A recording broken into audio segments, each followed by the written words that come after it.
কালকে খেলা ছিল লখনৌ বনাম আরসিবি, সেখানে লখনৌ আরসিবি কে হারিয়ে দিয়েছে। লখনৌ আরসিবি কে হারিয়ে দিয়েছে, হ্যাঁ ঠিক শুনেছেন।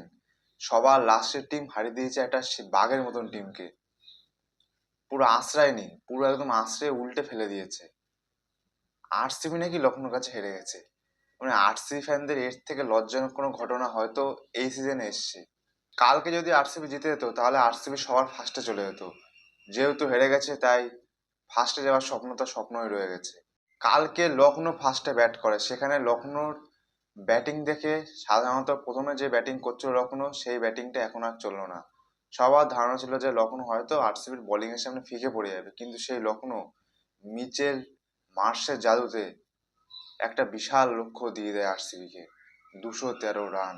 এই খেলাটা কিন্তু অনেকক্ষণ ধরে বৃষ্টি হয়েছিল, সেখানে খেলাটা অনেকক্ষণ ধরে স্থগিত ছিল, কিন্তু স্থগিত হওয়ার পরেও কি শেষে কিন্তু জয়লাভ করে নেয় লখনৌ। আমরা যদি লখনৌর ব্যাটিং এ দেখি, লখনৌর কিন্তু মিচেল মার্শ একাই করে 56 বলে 111 রান। নিকোলাস পুরান আবার তার ফর্ম আস্তে আস্তে ফিরছে, 23 বলে 38 রান করেন তিনি। আর ঋষভ পান্তের ফর্ম তো মনে হচ্ছে একবারে ফিরে গেছে, 10 বলে 32 রান, তাও নট আউট, ধুমধাম মেরেছেন।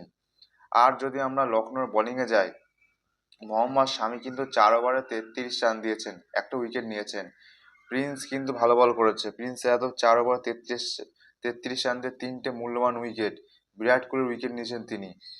তারপর শাহবাজ আহমেদ 3 ওভারে 33 রান দিয়ে 2টো মূল্যবান উইকেট। লখনৌর বোলিংটা কিন্তু আগে প্রথমে যেমন হতো ঠিক তেমনটা এখন কিন্তু শেষের দিকেও ফিরে এসছে।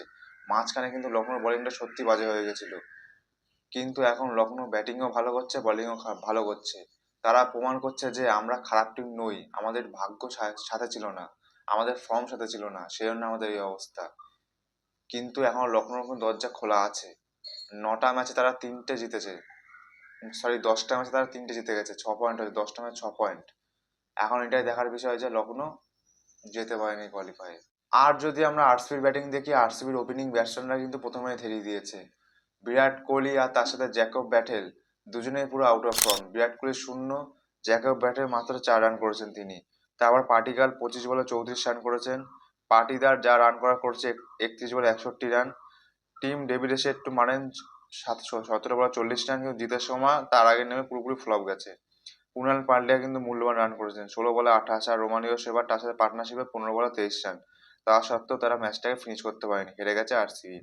তারপর যদি আমরা আরসিবির বোলিং দেখি, ভুবনেশ্বর কুমার 4 ওভার 34 রান দিয়েছেন তিনি।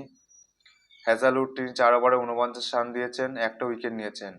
রাকেশ সালাম 4 ওভার 53 রান দিয়ে একটা wicket. Kunal Pandya 4 over 31 run দিয়ে একটা উইকেট। আরসিবি কিন্তু বর্তমানে আগের ম্যাচটা হেরেছে, এই ম্যাচটা হেরে গেছে, মাঝে মাঝে কিন্তু আরসিবি হেরে গেছে জেতা ম্যাচ।